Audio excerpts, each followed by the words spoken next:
Sally Hemings was the daughter of planter and slave trader, Master John Wiles, and his biracial slave Elizabeth Hemings. Her grandmother was a kidnapped African who was impregnated by an English sea captain commanding a slave ship. His name is Hemings. He tried to buy it from its owner, but he refused to sell it to him.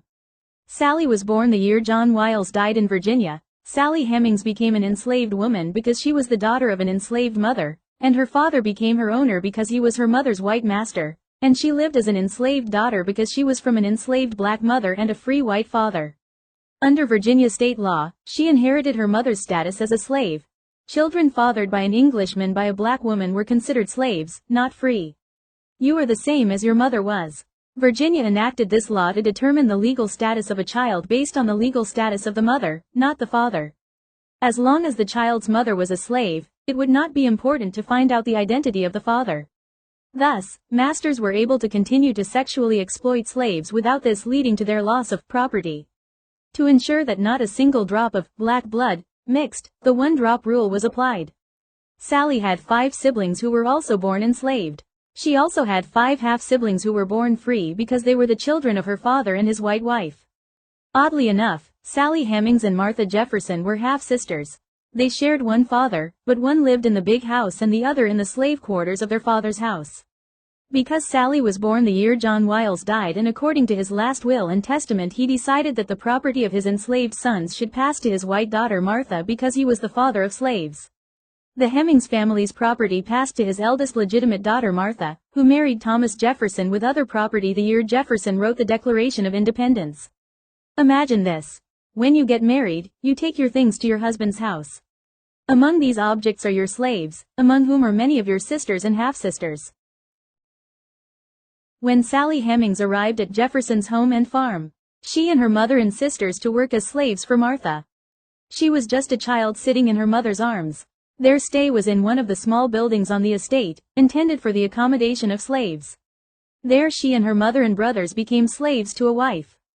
Jefferson and Martha, after they were inherited at death of her father, she treated them not as her white father's children but as her father's slaves. And instead of working in the fields they became household servants, personal maids of Mrs. Jefferson. They sewed, tidied, and took care of Jefferson's 2 young daughters as nannies even though they were their aunts. Like most slaves, Sally started working at a young age. She took care of Maria, the daughter of Thomas and Martha. Maria was only 5 years younger than Sally. Sally was Maria's aunt, however. She was expected to serve Maria and obey all her orders. It is possible that Sally was trained in fine sewing and other advanced household arts, so that she would become Maria's maid when she grew up. So Sally became a domestic servant in one of the big houses of the Revolutionary era. Then Mrs. Jefferson died at the age of 34 years due to too many pregnancies in too few years. And on her deathbed Martha Jefferson gathered on her deathbed around her the people closest to her, her half-sisters and 2 daughters. She could not bear the thought that her young daughters had a stepmother who might or might not love them as she did. And he kept his promise.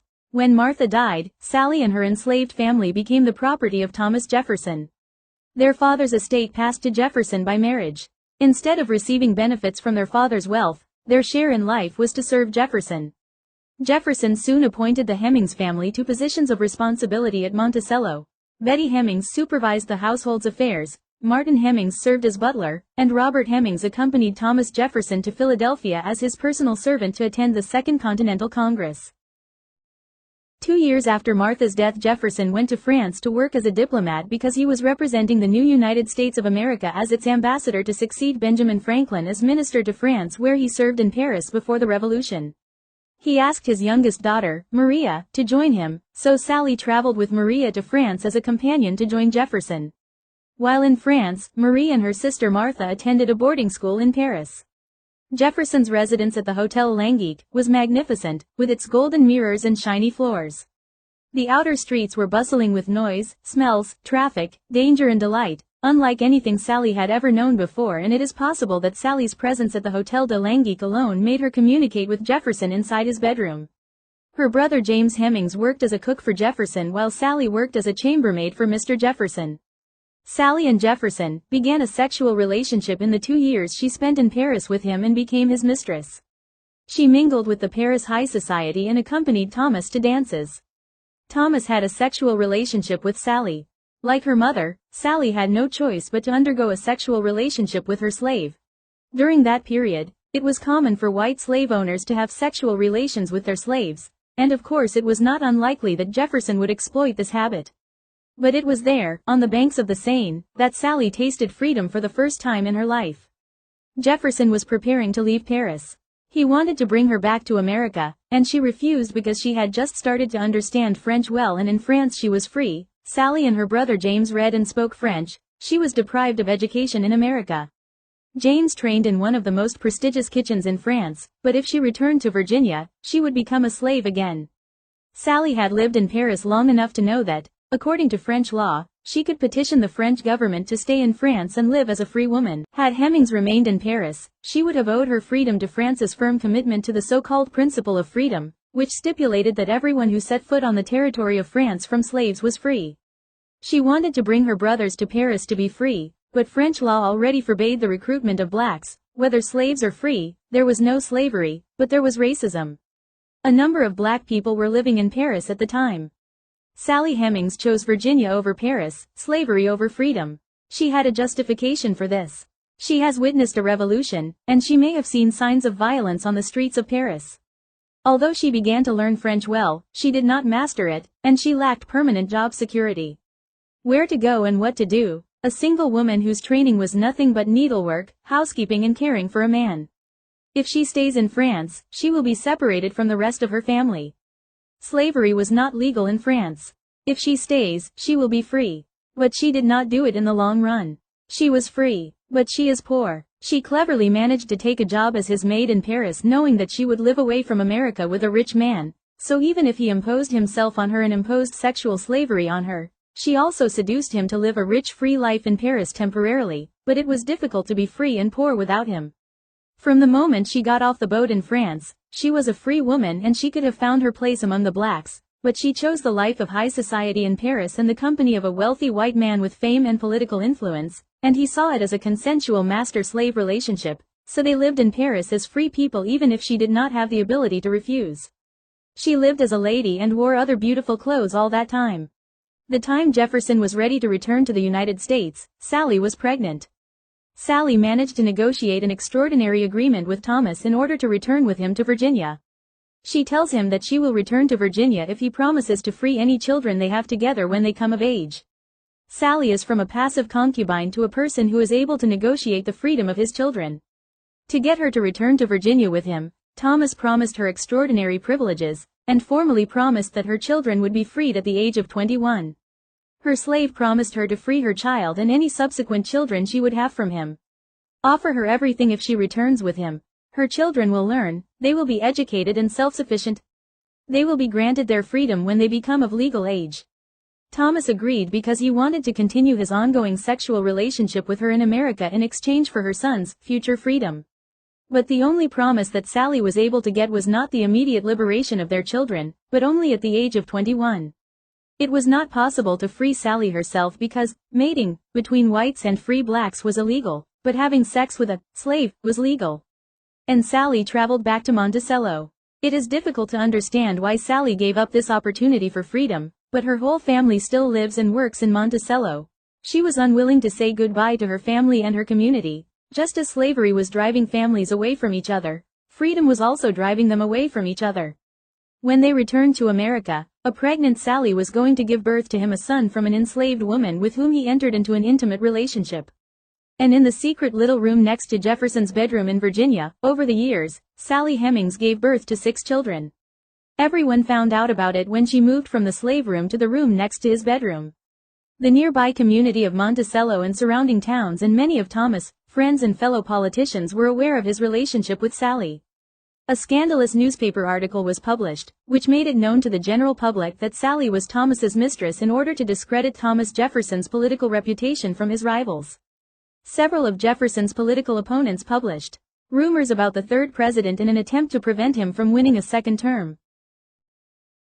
Sexual relations between white men and enslaved women were very common in the 19th century. And society was ready to ignore her if the man was discreet. Thomas Jefferson did not admit rumors. He managed to continue the relationship without being affected by the scandal. Sally accepted the relationship because she did not want to associate her future with a slave field worker. She preferred to have a relationship as a slave with a rich white man over freedom with a poor slave who would not be able to protect his family members. Jefferson could not free Sally Hemings because he needed her to be a sex slave as a cover for the continuation of their relationship. And he saw that being a slave did not mean that he did not love her or that she did not love him. The master and the slave could love each other. He did not want to free her until he died because he knew that if he freed her during his lifetime, she would probably leave him, so he made her his sex slave until his death. And whoever enjoys Jefferson's status or fame cannot live with her as a free woman. And Sally certainly did not want to break free and leave her young children behind. She lived with Thomas as a sex worker, just as she lived with his wife as a surrogate mother for her white children so that they would not separate her from her black children and punish her by selling her children or selling her to distant farms if she did not submit to them and the family was separated. It was difficult to live as a free woman because she has children from him and gets her needs from him, and living as free means there is no economic life. Her survival as a slave protected her from alien whites and slave traders and provided her and her children with their daily sustenance. Sally asked for the freedom of her children, did not ask for her freedom, and remained to fulfill his wishes in order to fulfill his promise to free them when they grow up. She did not love him, but sought to survive, and she did not feel that he loved her, but wanted her for his personal sexual pleasure. Her true love was only for her children. She explained for their sake his obedience and the satisfaction of all his sexual desires because she is not able to refuse and say no. She wanted them to be free, and if she refused, he would not free her children and fulfill his promise. Sally's children became illegitimate brothers of their cousins. She didn't have to worry about losing them. Their father owned them until they grew up and then he would release them. This is what he promised, and she stayed in that dark little room, patiently for almost 40 years for her sons to be freed after he died. After Thomas Jefferson spent years with Sally in a secret relationship in the next room to him, and their children grew up, he said that there was nothing he would not sacrifice to end slavery. He had almost died and ended the practical and sexual exclusion of Sally, her family and his children. Jefferson died penniless, huge in accumulated debts. Almost all of Jefferson's possessions were auctioned: horses, cattle, land, a plantation and more than 100 slaves to pay off his debts. Thomas fulfilled his vow and allowed Sally's two eldest daughters, Harriet and Beverly, to leave the house. They began their new life by moving to places where no one knew them. His will stipulated the liberation of 5 slaves, all from the Hemings family, including Madison and Eston Hemings, who are most likely his sons, and finally fulfilled the promise he made to Sally about a year ago. But he did not officially free Sally, but her ownership passed to his daughter Martha Jefferson Randolph. Jefferson's daughter has held an intense grudge against Sally since Jefferson took her as his mistress after her mother's death. Sally remained his daughter's legal property, but his daughter allowed her to leave the farm with her young sons 8 years after Jefferson's death. They moved to a nearby city, Virginia, and as an unofficially free woman, Sally lived with her sons in a house given to her by Jefferson's daughter and lived free until she died. After their mother's death, both Madison and Easton moved to Ohio, and the two were interviewed by newspapers, and the two men made sure to publish and confirm that Thomas Jefferson was their father. They called themselves Little Jefferson because he was their father. They provided details of his family's life at the Monticello Ranch. Most of what historians know about Sally's life was taken from this interview. Jefferson's only surviving daughter said that this was not true at all, and Jefferson could not have had a secret relationship with one of his slaves and have children by her, and refused that her brothers were slaves. The two black men kept saying that, and she kept denying it. A DNA test confirmed a match between Jefferson and Sally's son Easton. Jefferson eventually freed Sally and their children from their slavery, which he had not previously done with his other slaves, but there is still considerable controversy over the matter.